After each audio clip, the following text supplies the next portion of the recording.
Thanks, Jack. Well, it is my great honor and pleasure to introduce to you all someone that I have had the absolute fortune of working with. This young man really took Sina from a decaying carcass into what it is now. He worked his way up to be the national president of Students and Youth for New America. We're the youth wing of CPI. Dare to struggle, dare to win. We need a government of action to fight for working families. All the way from the Washington, D.C. branch of Sina. Max Reed, take it away, Max. Hello, comrades. My name is Max Reed. I'm the national president of Sina. I'm also the representative of the DC region. And yeah, we're in a crisis, comrades. The youth of America are at a crisis point. We're in this pandemic, in all that's going around, in the instability from the 2020 elections, in the current economic collapse that we're engaged in, the political point of socialization, which the American youth are now in, is going to be critical toward the development of like America in total. And even though things may seem bad, as they say, this is the best of times, this is the worst of times, I have faith in our generation. I have faith in the Generation Z and my generation that we will build a new America. We will build an America without poverty. We will build an America where women, children, and men all can work, labor, raise families, and have a secure means of subsistence, unlike the current America. We will build an America which will have international friendship with other nations like Korea, like Palestine, like Europe, like Russia, like China. We will build a new America that will respect the national traditions of America, but will also give representation and will give self-determination to oppressed nations in America, an America that manages to really live up to its promise of a republic by and for the people, a real people's republic, a real America, an America free of poverty, an America where youth don't have to worry about college and they don't have to worry about student loan debt, an America where we can actually have a decent healthcare system. We can have a true national healthcare plan where people don't die or don't, have to pay out of pocket for insulin and don't have to deal with all the brutality of this country. An America where African American men aren't killed on the street by police. An America where, migrants aren't gassed and, detained and tortured in camps under the Biden or Trump regime. I mean, we really have to build a new America, an America that lives up to the promise of a republic. And Students and Youth for a New America is truly dedicated toward this cause. I mean, we have to get out there to the masses. We have to get out there to the American people. And I'm really inspired by the young people with me right now. I'm inspired by Jack, who's doing a lot of great work in Minneapolis. I'm inspired by Gavin, who's always keeping it real in Galesburg. I'm inspired by Lily, who actually took a trip to Nicaragua, representing the entire Generation Z and, the progressive side of the American youth, and really in a statement of international friendship and brotherhood. I'm happy for Charlotte, who has helped start a Long Island branch and is working within various organizations and the CPI to help expose the realities of the current leaders of this country. And most of all, I am really happy and proud of Caleb, who, has taken the innovation of starting a political think tank and has been in the struggle longer than really I've been born. And I'm really proud of everyone on this Zoom call, and we're going to build a new America. I'm confident. The America of, Jim Crow, of the Ku Klux Klan, of reactionaries, of McCarthyism, and of vast inequality. It's not going to last. Eventually, the progressive forces of William Z. Foster, of a Second Bill of Rights, of our Vice President Henry Wallace, of Martin Luther King, of Fred Hampton, and many revolutionaries who have fought, struggled, and died for this country and for its people. That America will prevail. That new America will prevail. An America of and by and for the people. Thank you.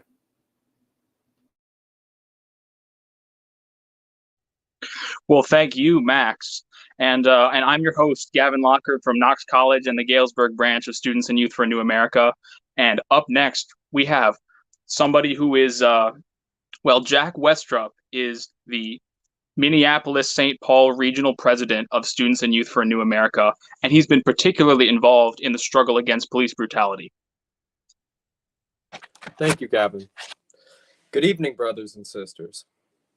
According to the Department of Education, 54% of adults aged 16 to 74, around 130 million people, lack proficiency in literacy, reading below the equivalent of a 6th grade level. The international proletarian revolution will remain a utopian fantasy until we break the chains of undereducation and indoctrination within the imperial core. In my travels throughout rural towns and dying communities in Minnesota, I turned on the radio and it hit me. These older generations have no other worldview besides the corporate interests of the ruling class and the education they received during the height of the Cold War. You turn on the TV and it's corporate propaganda. You turn on the radio and it's the same thing disguised as religious programs. These older generations, taught propaganda by their families and the government, go on to influence the younger generations, creating a vicious cycle of reactionary thought. These communities are alienated by the Democrats, pushing them to the only other reliable option.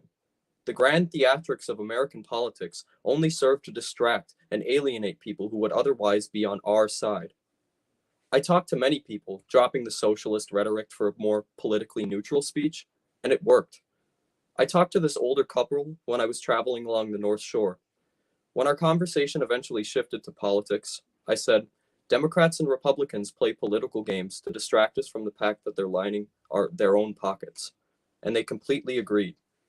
Most of these people seem to know that they're being exploited, but see no other option, so they vote for the lesser evil. We saw the same rhetoric from the other side in regards to Clinton and Biden. This outsider image that Trump cultivated is what led him to win.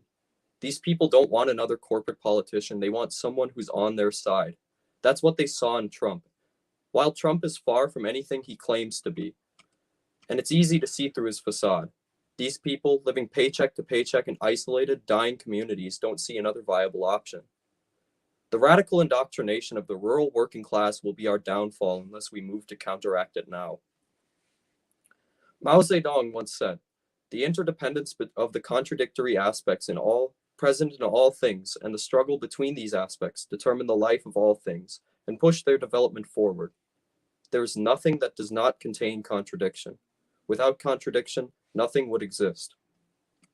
In 1969, Chairman Fred Hampton of the Chicago wing of the Black Panther Party created a rainbow coalition between the Young Lords and Young Patriots. Working class whites with an affinity for Confederate symbolism worked together with the Black Panthers and the Young Lords to create a better future for the working class based on shared anti-capitalist and anti-racist sentiments. This coalition came about by mere coincidence. They were double booked by accident to speak at the same venue.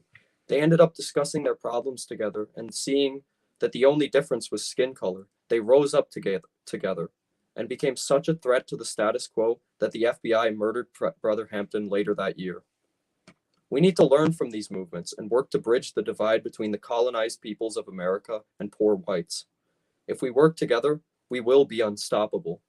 They have us fighting a culture war against each other to distract us from fighting the class war together. The capitalists destroyed Latin America, enticed immigrants with the American dream, traps them in wage slavery, and then blames them for stealing our jobs. The capitalist has turned us against each other while every day their pockets get fatter. They've indoctrinated the working class so much that they end up fighting people in a closer position to themselves rather than the corporate overlords that robbed them both. We have to patiently educate people while still being genuinely respectful and open to learning from their life experiences. This does not endorse an embrace of reactionary thought. We have to hear people's perspectives and build upon these foundations and reject all reactionary thought.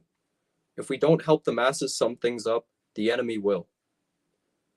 I'd like to end my speech tonight with a message of solidarity to Dante Wright, his family, and the oppressed and colonized peoples the whole world over. We have nothing to lose but our chains. Solidarity, comrades.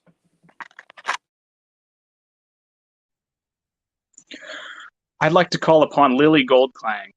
Ms. Goldklang, currently based in Boston, Massachusetts, is American to her core, but I think you'll find she also has a true international spirit.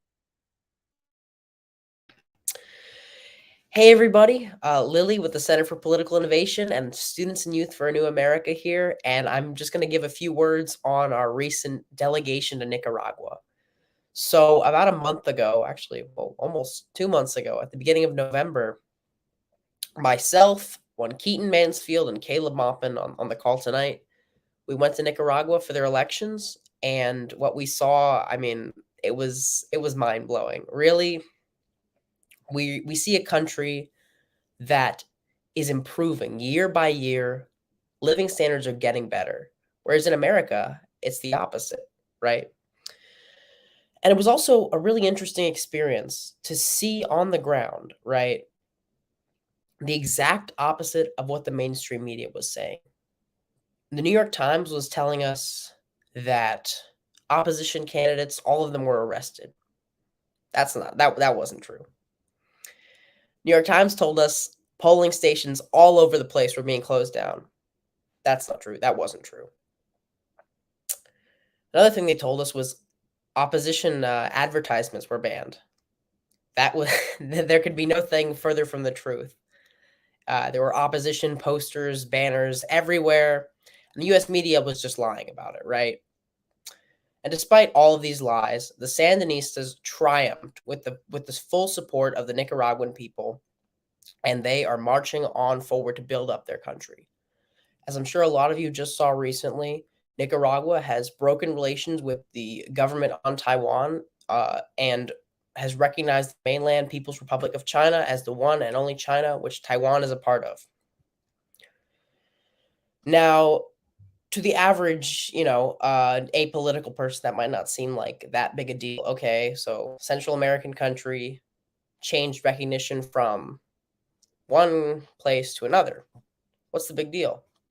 Well, as Daniel Ortega actually talked about, the president, in his speech after recognizing the People's Republic, he said, we have big projects in the work. The Grand Canal, I'm sure you all remember it.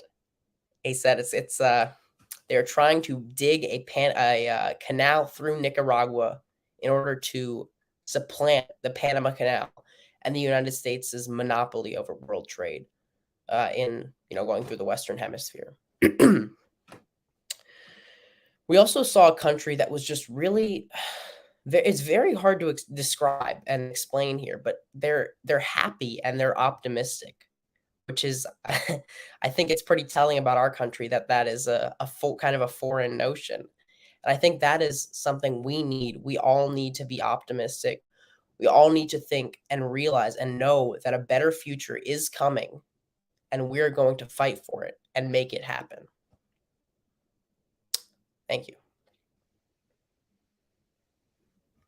Well, up next we have someone who is she's a proud member of the Communist Party USA. She is involved in neurodivergent and autism spectrum issues. She is well known within Center for Political Innovation type circles. Charlotte Forrester. Hi, everyone. How are you doing? Anyway, I've been organized with the John Brown Volunteers since the summer, and I've actually traveled to St. Angelo with Keaton Mansfield and Joey Shantz, and I've also been, in addition to recording the audiobook of Caleb's book, Kamala Harris in the Future of America, which you can hear the first chapter right on YouTube right now. Or after the show, excuse me. I've also been doing a research on a book I'm writing about the mental health crisis in America. And once I got to St. Angelo, I made a connection with the St. Angelo Clubhouse, which is a mental health community that looks to uplift the people who have been dealing with mental health issues. In order to get for them to help them to get back on their feet and help them find jobs, and jobs that are able to that they're not only comfortable with, but skills that they're able to build on. And one of the missions of the clubhouse is that it focuses on strengths, talents, and abilities. Therefore, the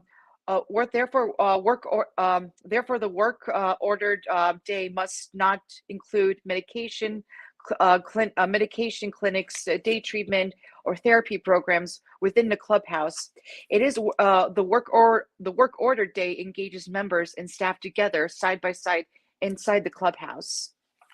And what it focuses on is building an optimistic attitude. And I think this is one of the most important discoveries on my journey, because in America right now, we're dealing with a mental health crisis that has been exacerbated by the COVID pandemic.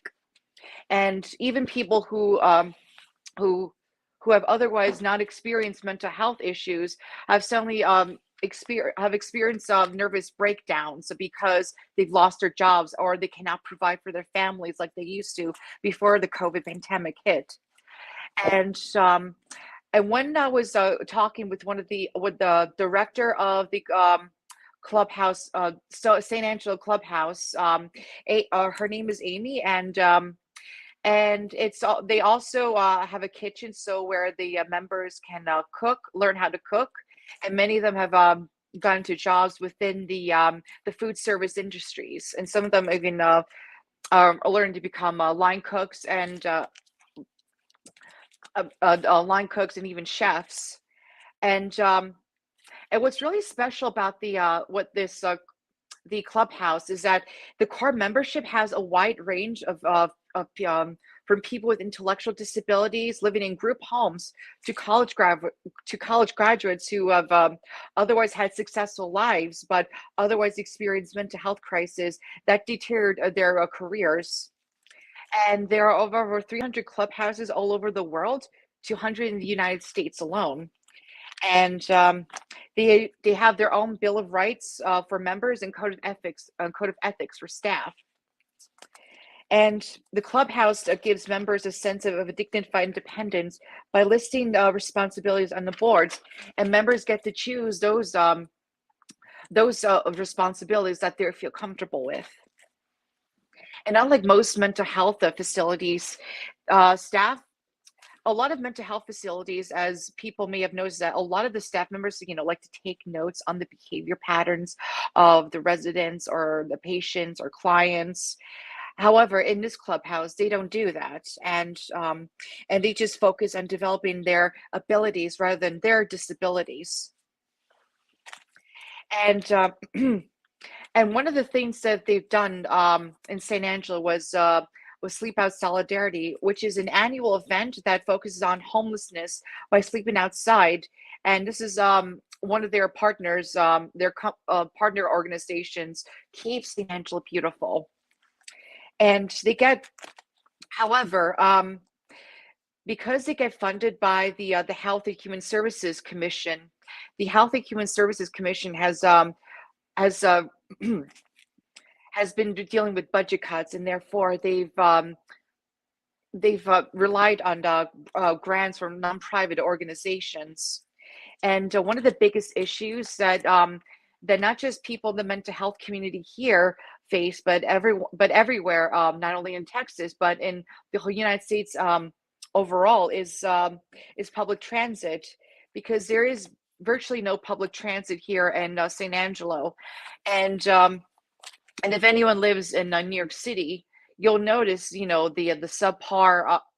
It's actually the best public transit that we have, even though it's subpar compared to many of the most industrialized nations. And this is one of the things that we need to focus on building, helping people get out of the mental health crisis by building an optimistic attitude, because we're seeing so much pessimism and nihilistic attitudes, even among ML communities, ML groups on Twitter express by wanting to see the destruction of American society. And that's something that we should not want, because that's not going to get us to a better America. That's not going to get us a prosperous future. We have to start building our own communities right at home.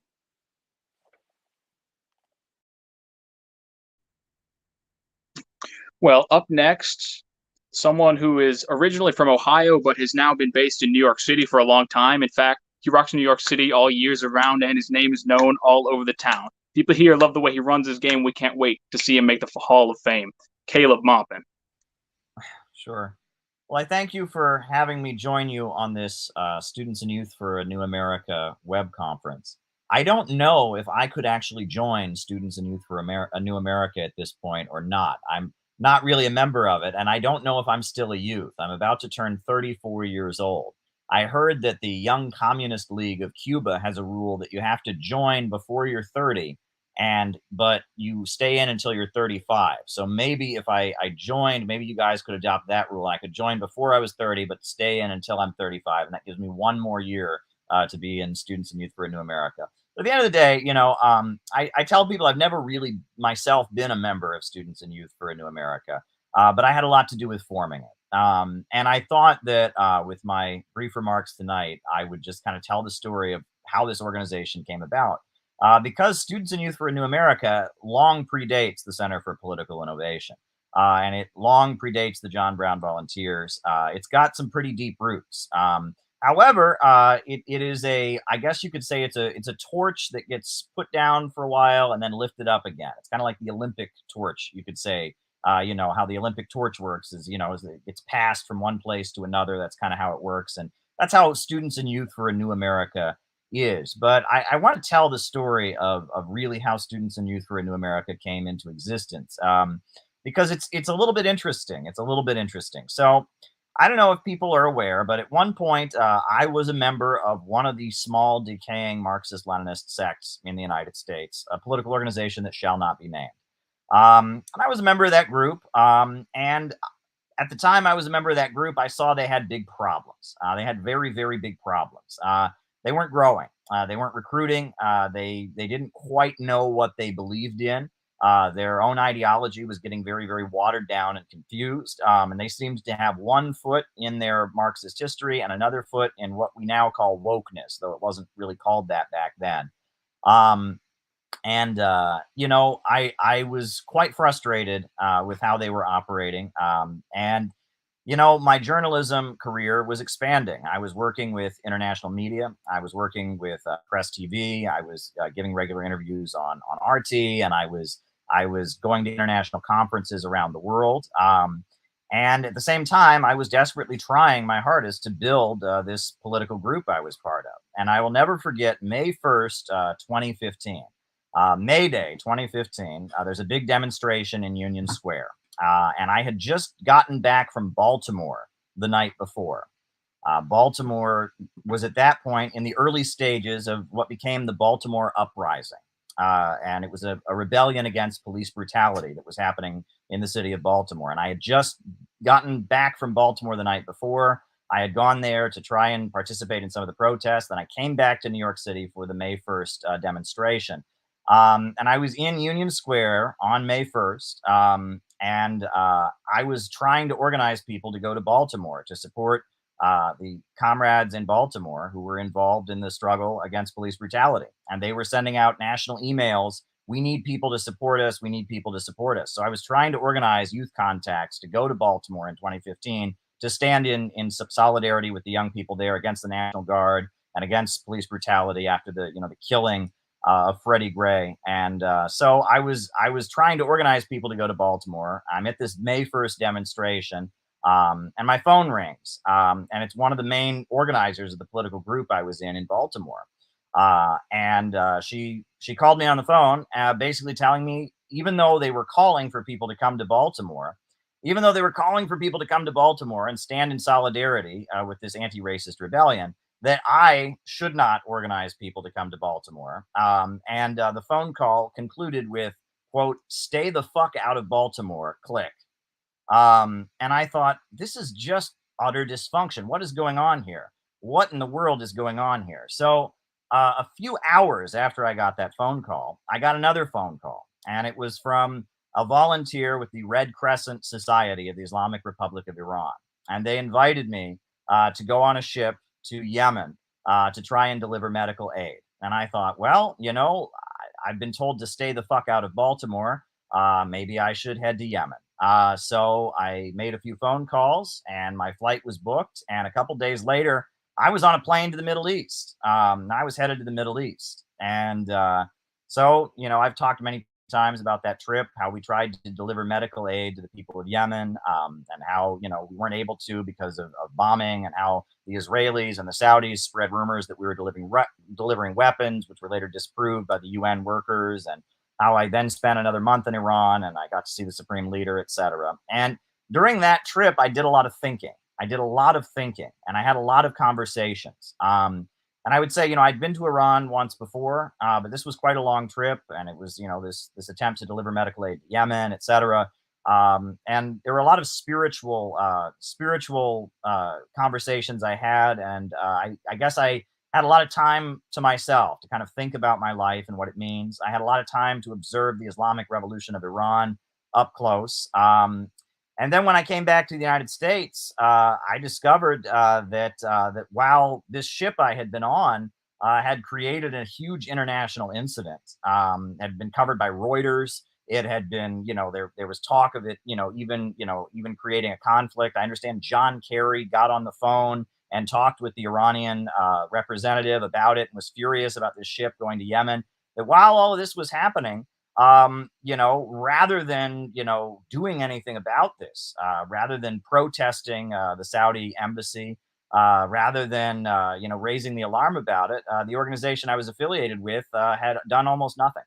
And I came back to the United States, and I gave a presentation about the ship to Yemen, you know, and how I'd risked my life on this ship. And then afterwards, a leader of this organization called me up on the phone and basically cussed me out for stealing the stage from him and stealing attention from him, because he felt like I was stealing his attention.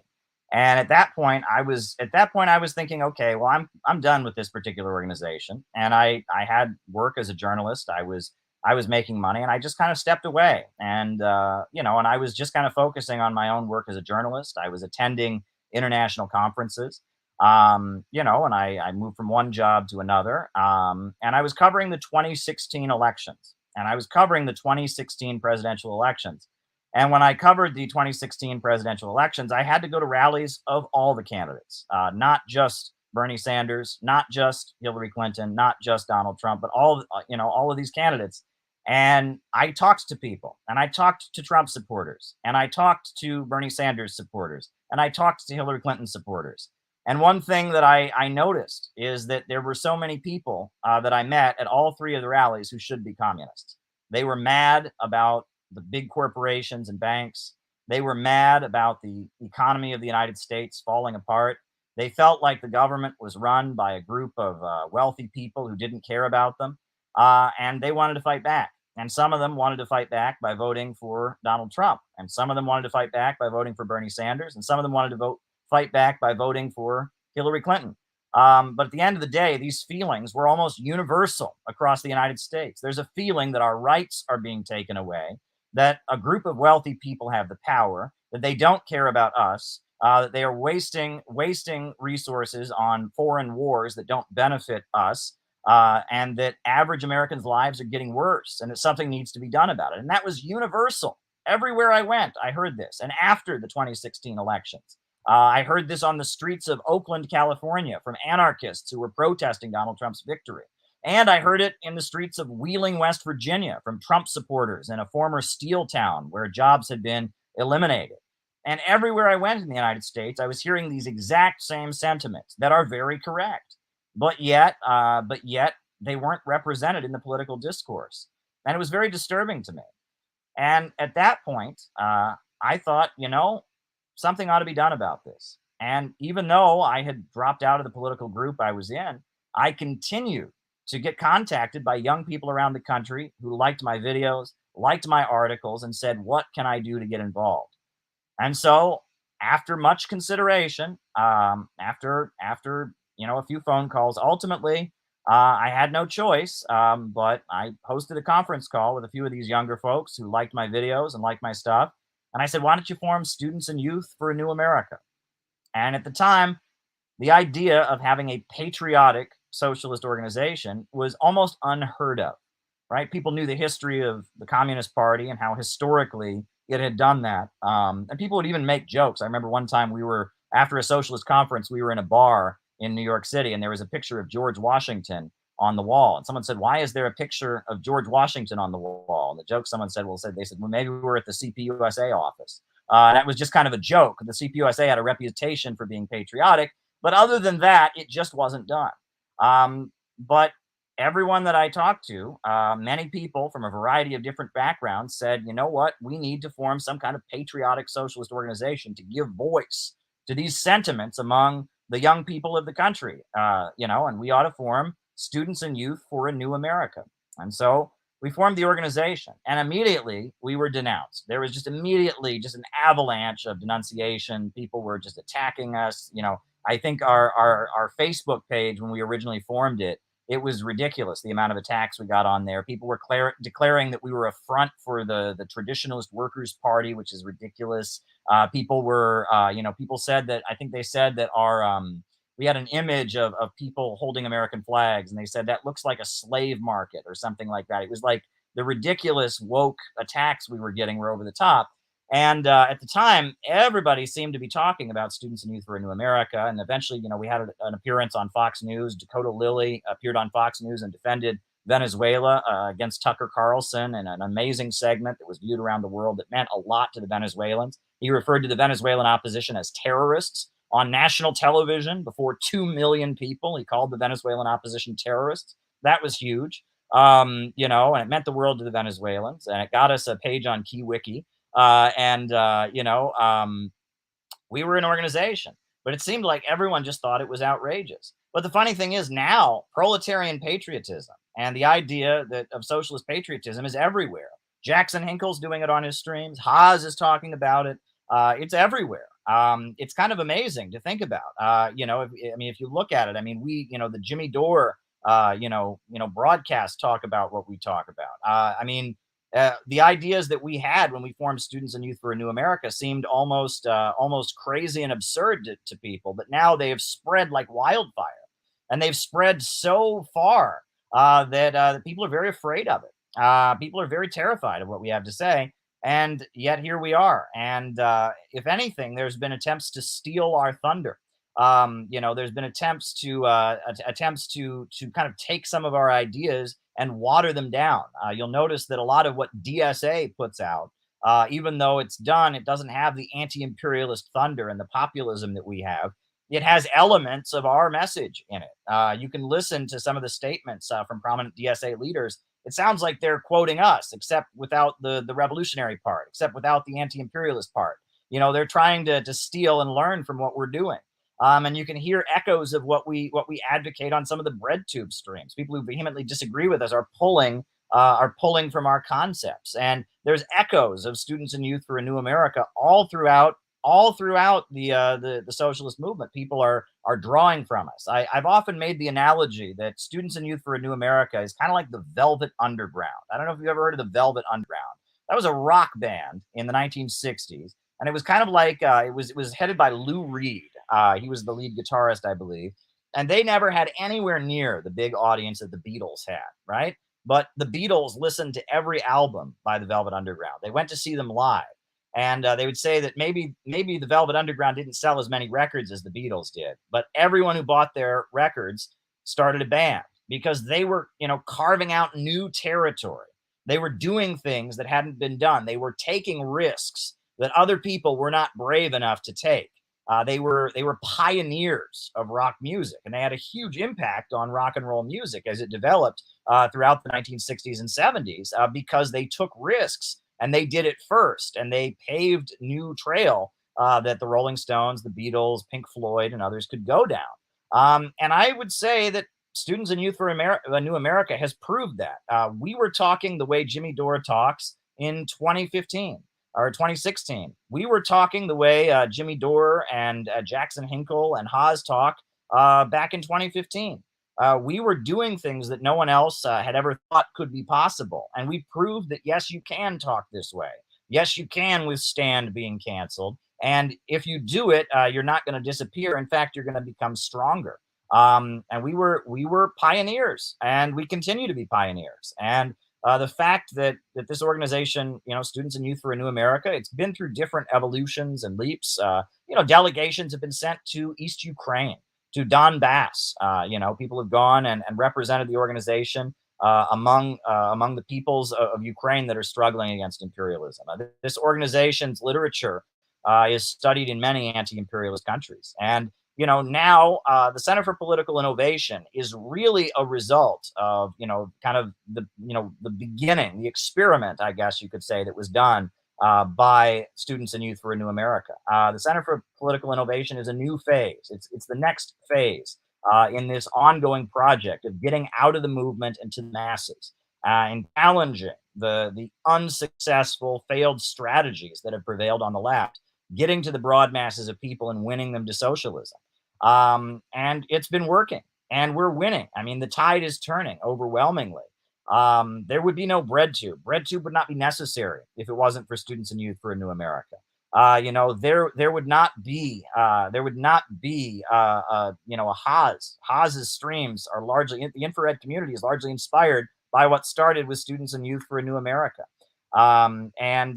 What's happening now with Jackson Hinkle, what's happening now with so much of the themes you hear from Jimmy Dore, what's happening now with the John Brown Volunteers, a full-time outreach team of people that are dedicated to spreading the message of this organization, what San Angelo Solidarity has done, the amazing organization that they built on the ground in a working class community in Texas that is overwhelmingly Republican.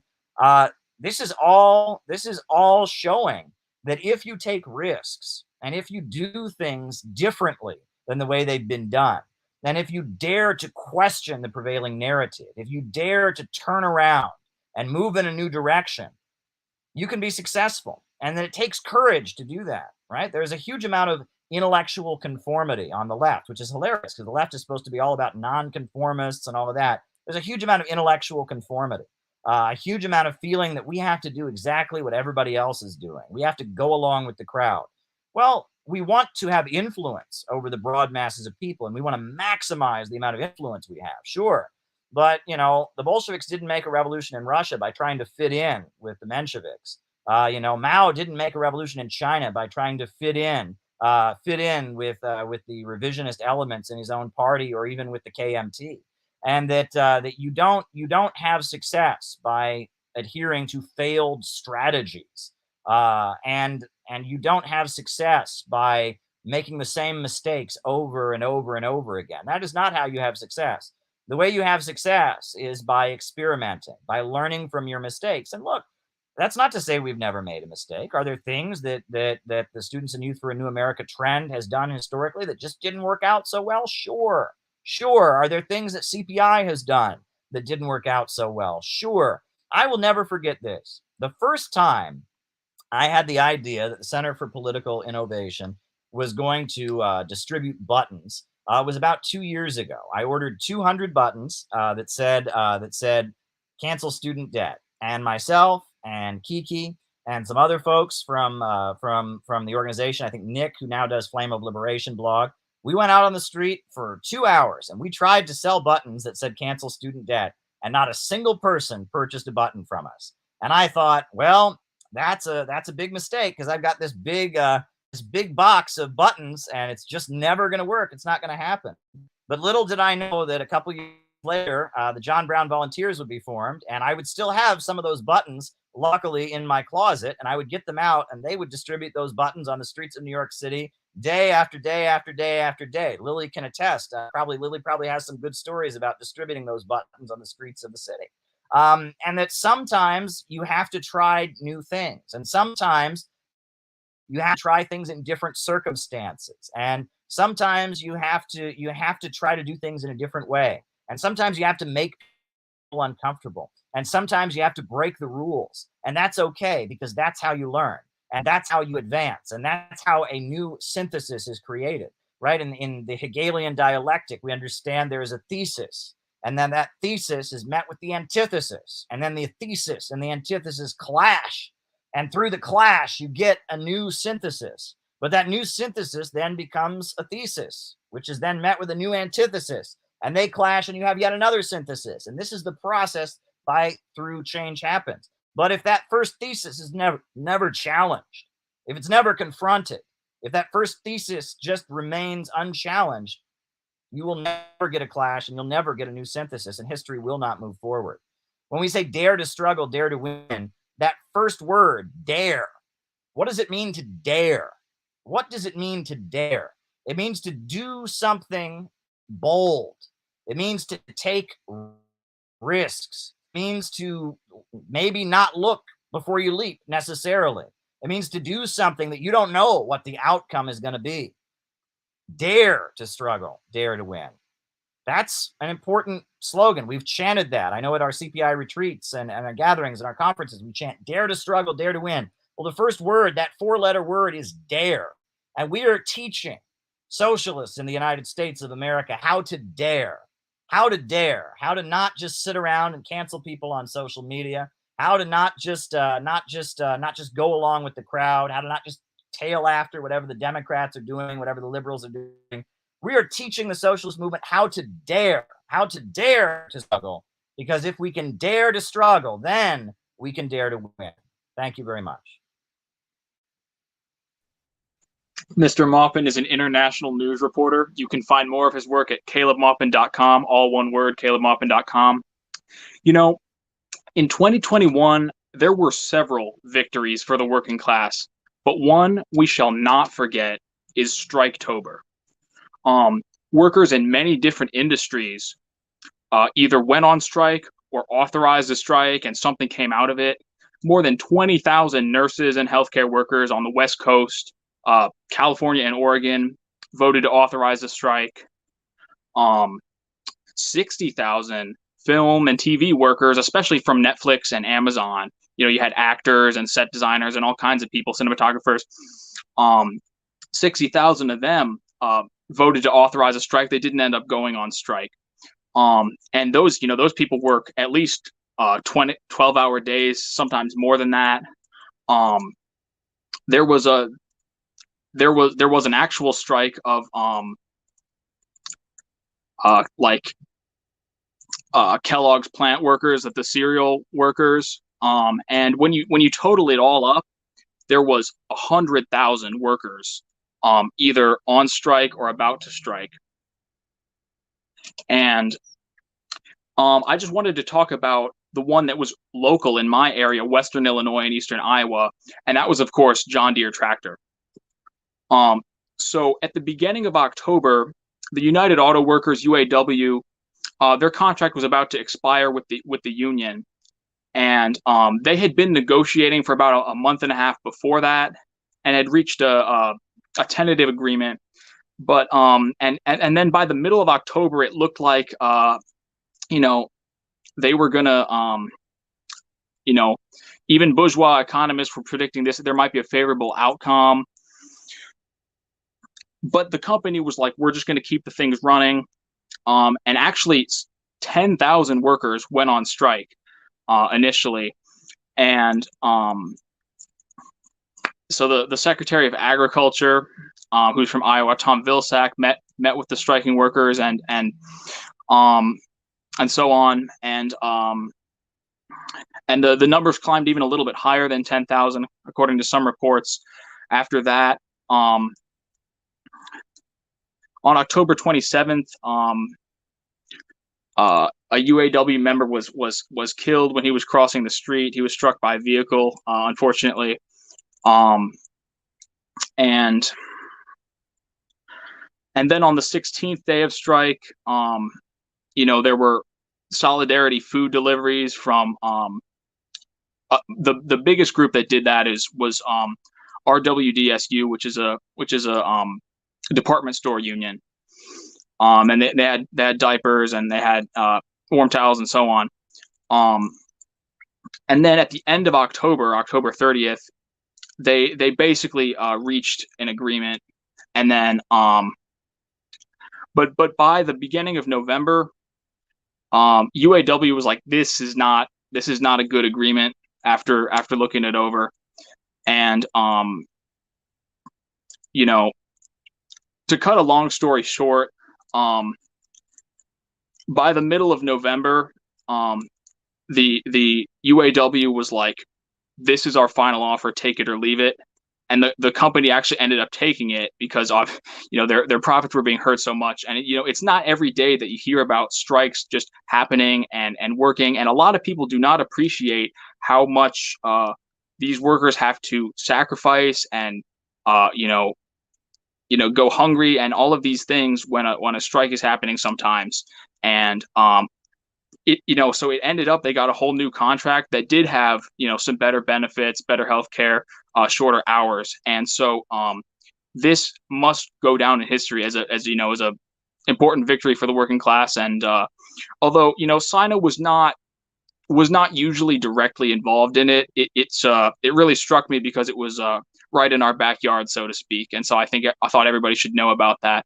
And I just wanted to say that, 2020 was a bad year for patriotic socialism, but 2021 was a good year for patriotic socialism. And I think if we put our heads together, 2022 is going to be a great year for patriotic socialism, because we have the power to change our material conditions.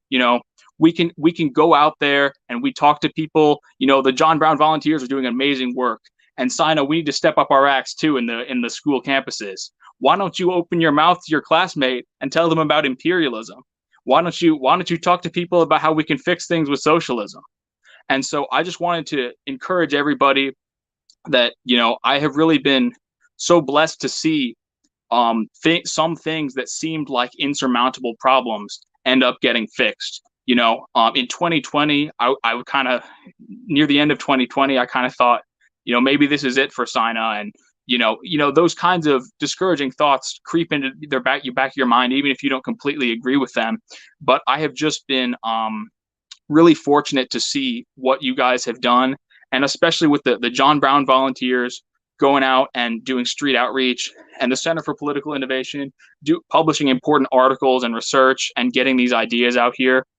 And Students and Youth for a New America, let's not neglect our work in bringing young people to the cause of socialism and a government of action, because so many people in this country have been brainwashed by free market extremist libertarian propaganda that it can seem like a really daunting task to break through that propaganda. But it's a little bit at a time. And one of the lessons I've just learned over time that I talk a lot about is that it's good to lead by example. But of course, you can't just lead by example when you don't have really a group sometimes. So it's kind of a catch-22 sometimes. But I think Sina is starting to snowball. We're starting to get interest.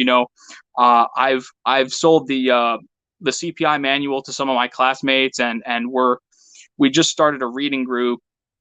And I think that we're doing this. And so I wanted to like Mao said, dare to struggle, dare to win.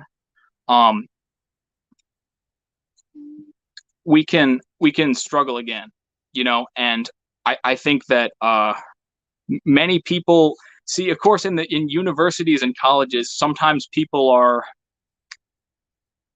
maybe a little bit privileged and are not always immediately interested in socialism and things of that nature. But let's not forget that Vladimir Lenin and some of the early Bolsheviks came from a comfortable middle class background and ended up becoming brilliant class traders. And Mao was as well. And I think that there are many it's not in the sense of just idealism, like if we talk to enough people, socialism will magically happen. But we have to start somewhere. We have to change hearts and minds. So I just wanted to thank everybody for being here, and thank you for all the viewers and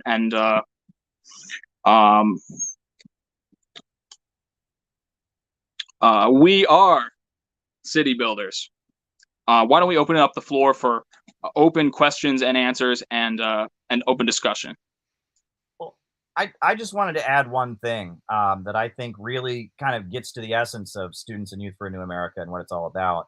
This is from the Little Red Book by Mao Zedong. There's a section called Youth in the Little Red Book. There's a quotation. And this is one of the quotations in the Little Red Book about youth. It says, "How should we judge whether a youth is revolutionary? How can we tell? There can be only one criterion.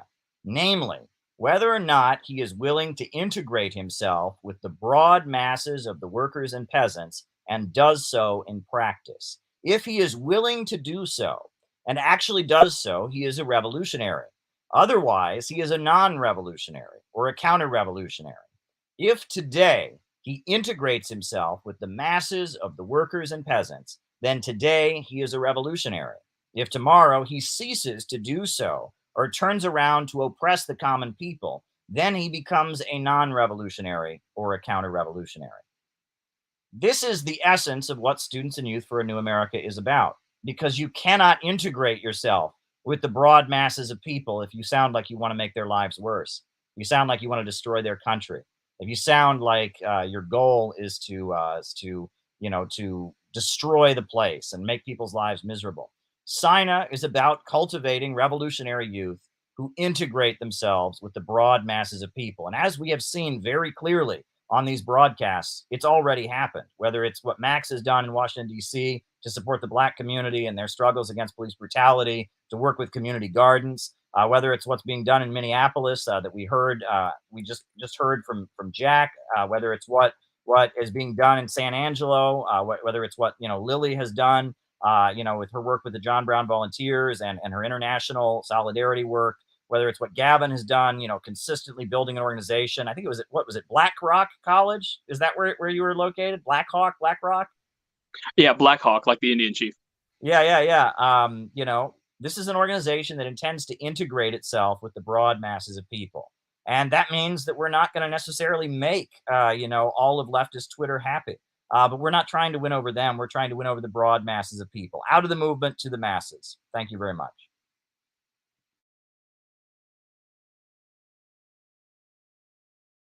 I would like to add something on the whole dare to struggle, dare to win thing. And I think this is a big thing, a big issue with the modern, synthetic left, what calls itself left, is maybe they're down to struggle, but they're not down to win. They don't want to win because in their view, winning, I mean, that's when you become evil. When you have no power, you're morally virtuous, but once you win power, you're evil. Trotsky's great because he lost. The Spanish Republicans, they're great because they lost. Rosa Luxemburg, she's great because she lost. And I like the Spanish Republicans. I like Rosa Luxemburg, not Trotsky, but that's another subject. But all these people who win, all these people who, like, if for instance, if Rosa Luxemburg won the German Revolution, the Spartacist Revolt, these people would have the same view of her they do of Stalin, Mao, Fidel, etc.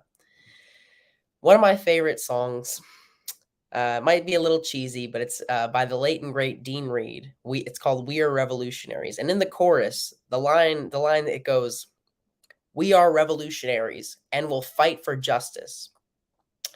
And then it goes, "We are revolutionaries and will win the battle." And I think those two lines are what separate us from the synthetic left. We fight for justice and we win the battle. The synthetic left fights for justice, maybe, and then feels good about themselves when they lose. Thank you. Yeah, I had a friend of mine say Mao was good pre-1949. So I said so before he succeeded, basically. So what are you guys' thoughts going forward?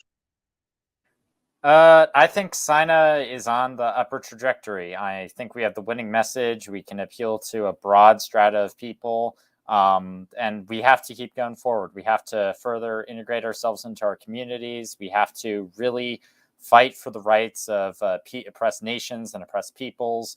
We have to really focus really hard on imperialism and exposing the hypocrisy and the blood of American imperialism.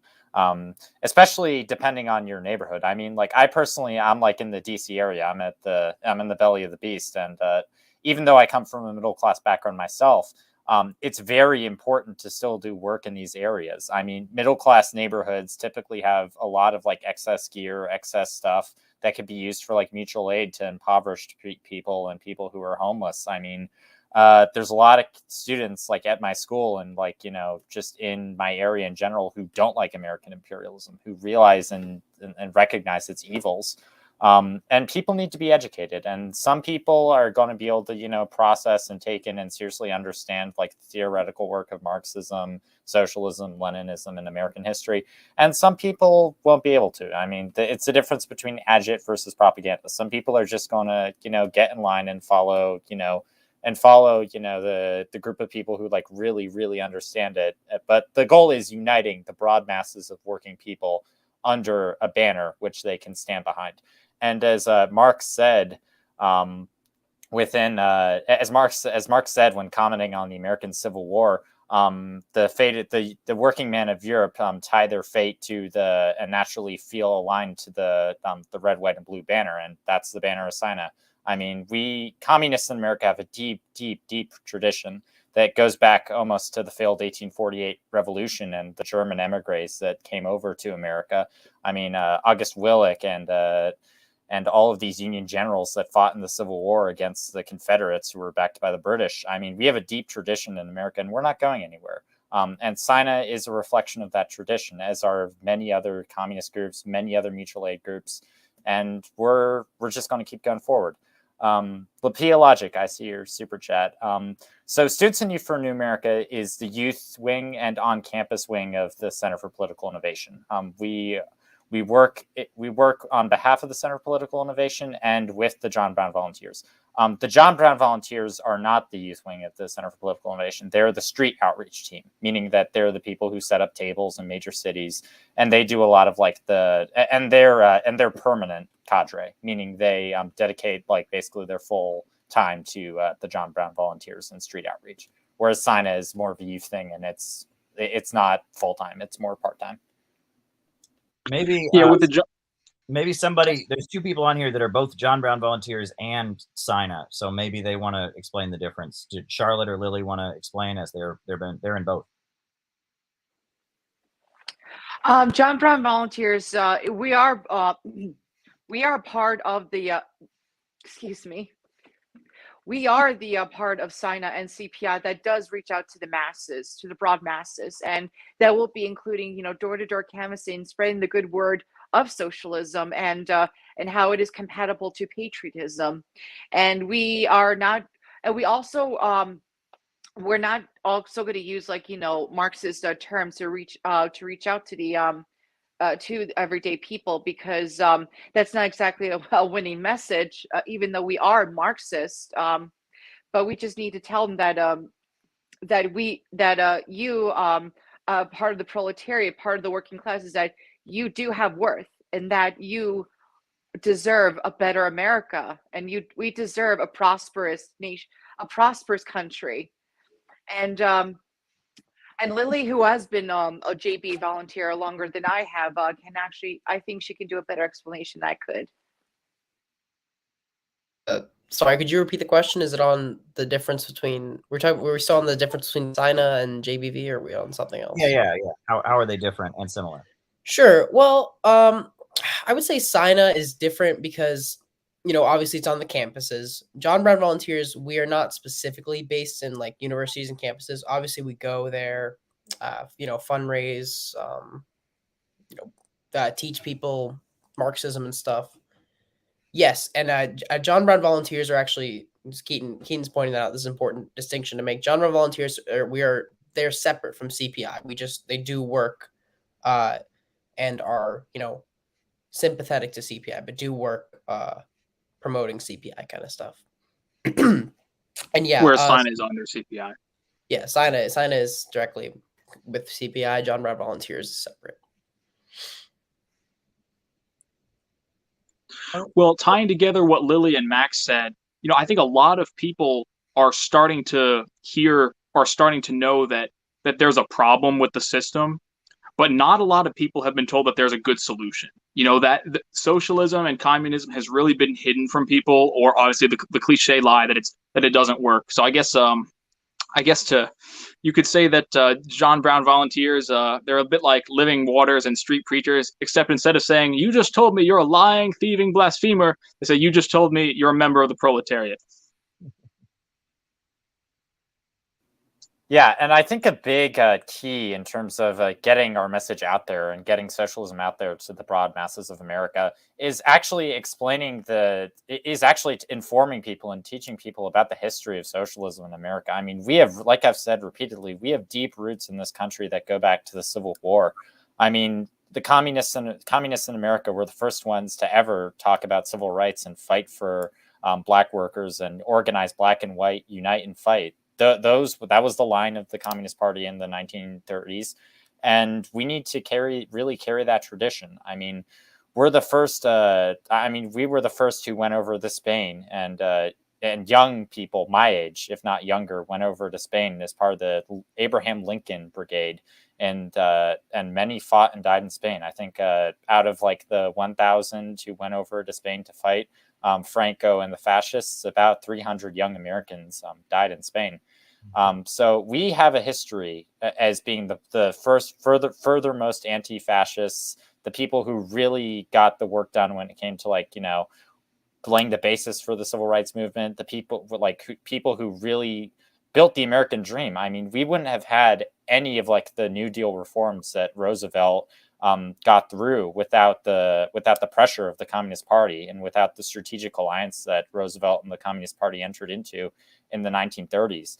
I mean, and just contrapose the roots that socialists and communists have in America to the supposed roots that fascists claim in America. I mean, the fascist roots, they have genocide, they have they have Malthusianism and the Margaret Sanger. They have the Ku Klux Klan and the Black Legion, who were who, in my opinion, and in the opinion of many people, were in a way the first fascist group within America. I mean, they have the legacy of being Pinkertons and strike breakers and people who constantly side with the police, constantly side with the state. And up recently, a couple of weeks ago, there was a quote unquote Patriot March, which happened in DC, which was by this fascist group called the Patriot Front. These people are not patriots. Although they dress themselves in red, white, and blue, these people are the exact opposite of patriots. A patriotic American is one who recognizes that black and white workers and Latino workers and people who are fighting on behalf of their communities and fighting on behalf of a multinational America, those are the true Americans. A migrant kid from Central America who works his ass off in school and in college and work. I know people who are undocumented who are more of an American to me than these fascists and these people who claim Malthusianism, who claim to represent some kind of white proletariat, even though by their own admission and by their own policies they would see the destruction of the American people, the liquidation of unions, the liquidation of whatever is left of the American dream. And our goal as socialists and communists is to actually build the American dream, to not only expand, just as Xi Jinping talks about the Chinese dream. We have to be patriots, we have to be internationalists, and we also have to recognize the national contradictions in America. And as Dust James said, American patriotism requires anti-imperialism and internationalism. And we are the true patriots of America. These fascists, these federals, these Joe Biden, the Democrats, Trump, the Republicans, they are the anti-patriots because they're driving our living conditions down. They're perpetuating police brutality. They're destroying our neighborhoods. They're destroying our water. They're trying to bring us to war with Russia, with China, even though the American worker and the American student, the American farmer, and the American soldier has more in common with a Chinese peasant, with a Russian laborer, and with anyone in the world than they do with the thugs on Wall Street and the people in Washington who run our system. Well, I have a question that I hope somebody who's watching right now, or maybe will watch later, is asking. And that is, if they wanted to form a Students and Youth for a New America chapter at their college or at their high school, how would they go about doing it? So we are actually on the Center for Political Innovation website, cpiusa.org. There is a page in there called SINA, and you can go there and you can just fill out the information, fill out where you're from, fill out your name, and it'll link you to our national email, and it will get a message from you. We're getting emails like almost every week from people who want to build chapters of SINA in their areas and on their colleges and campuses. I mean, this is a growing movement of American youth who are fed up with the Democrats, fed up with the Republicans, fed up with the imperialists, with the liars, with Bezos, with, you know, Bill Gates, with these monopolists. We're done with it. And my generation, I'm proud to say, will be the generation that brings socialism to America. Amen. And all one word, cpiusa.org/SYNA is how you'll find us. And, you know, starting a branch in your area might not be easy at first, you know, bringing in people, but when you attract people with the message of patriotic socialism, they will come and it will happen.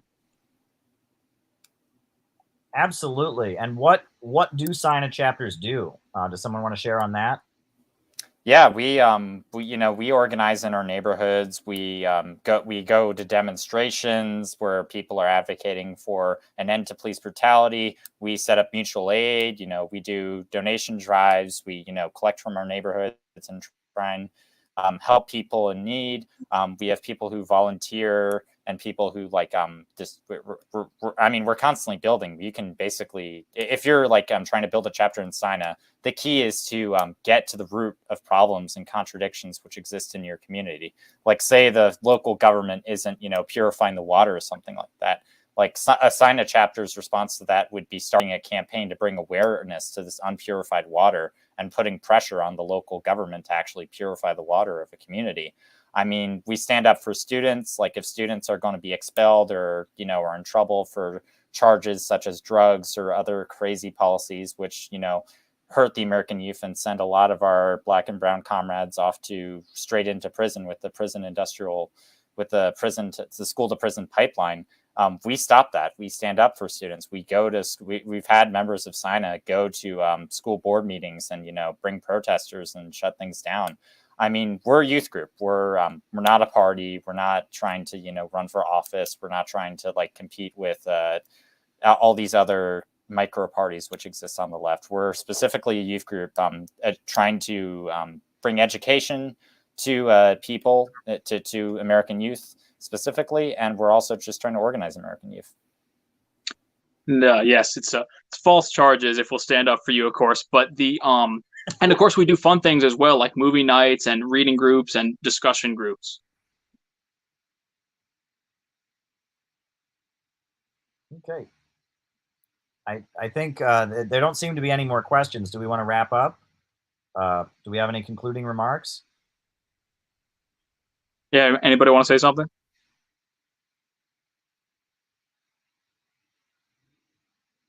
Yeah, I guess I'll just conclude it. I'm mighty proud of all of you, everyone on this call, people who couldn't be on this call. We're really building something here of youth that are trying to really get together and make a real qualitative change in this country and the political discourse that our generation faces. Amid the opioid crisis, amid student debt, amid all of this political socialization which Gen Z and Zoomers are being exposed to, I think there's a real appetite for this, a real appetite for building communities of solidarity and, you know, trying to unite workers and students together and trying to, you know, bridge these divides and become positive forces for change in our community. I mean, the sky's the limit when it comes to SINA. I think we can do a lot more. Why don't we end with the Pledge of Unity? Can we end with the Pledge of Unity? Does someone want to lead the Pledge of Unity? Someone can pull it up. Does someone want to step up to lead the Pledge of Unity? Yeah, sure. Let me see if I can find it. Okay, very good. I think that might be a great way to end, with the Pledge of Unity. Yeah, while Max is pulling it up, you know, I think that we don't claim to be, you know, great right now, but we are really starting the ball rolling. And I think one of the biggest appeals of SINA is that we don't engage in sectarian, childish behavior, and we believe in uniting all groups. And more importantly than that, getting people who are not political, or maybe are liberal or conservative or some other political view, and you know, letting them know about the necessity of socialism.